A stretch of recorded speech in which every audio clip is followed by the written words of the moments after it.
Please read what is written on the screen. After reading it, I will say one or few things.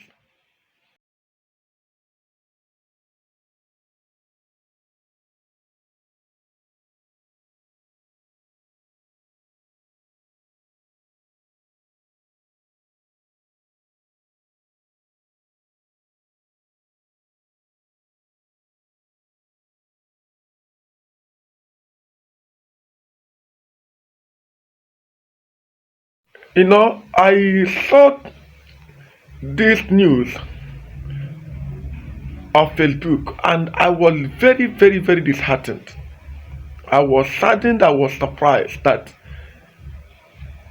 person of this kind quality, of this caliber, should open up his mouth to utter all these things. A leader of his people. Let me ask us this simple question. Please, let me ask, what are we really doing? What are we really doing? Our leaders, our politicians, what are we really doing? Are we really protecting ourselves or are we exposing ourselves to danger?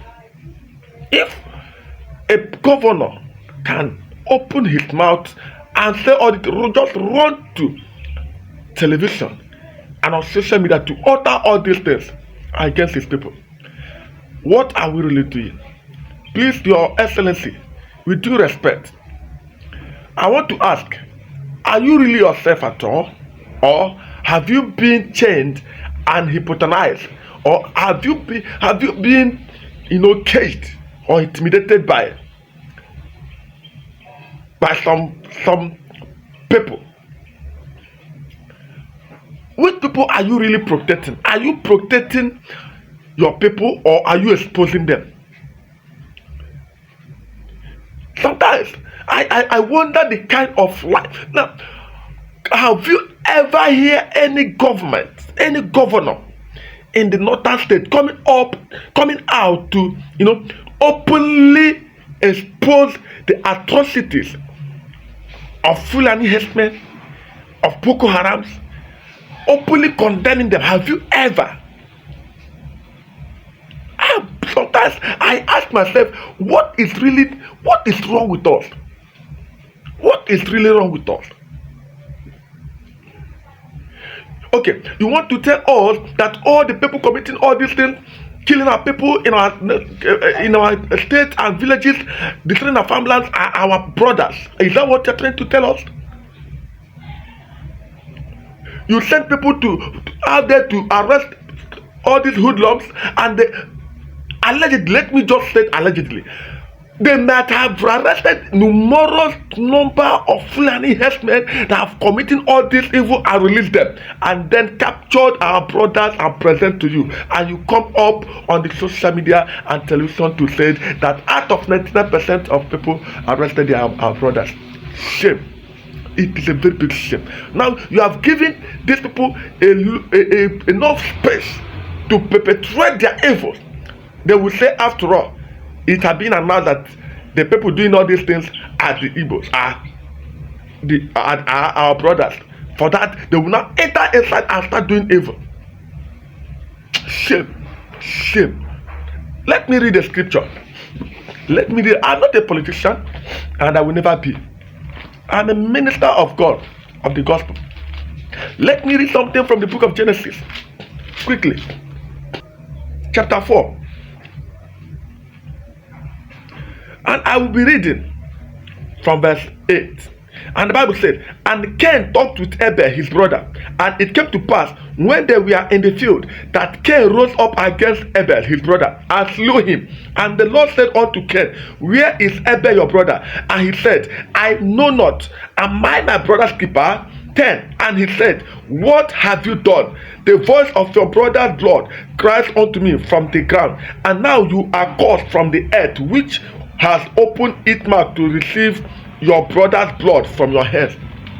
Governor, let me tell you, all our brothers, in fact, take it to all our politicians, let me tell you, all the blood of our brothers that are being shed because of your ignorance and because of your carelessness, they are crying every day before God.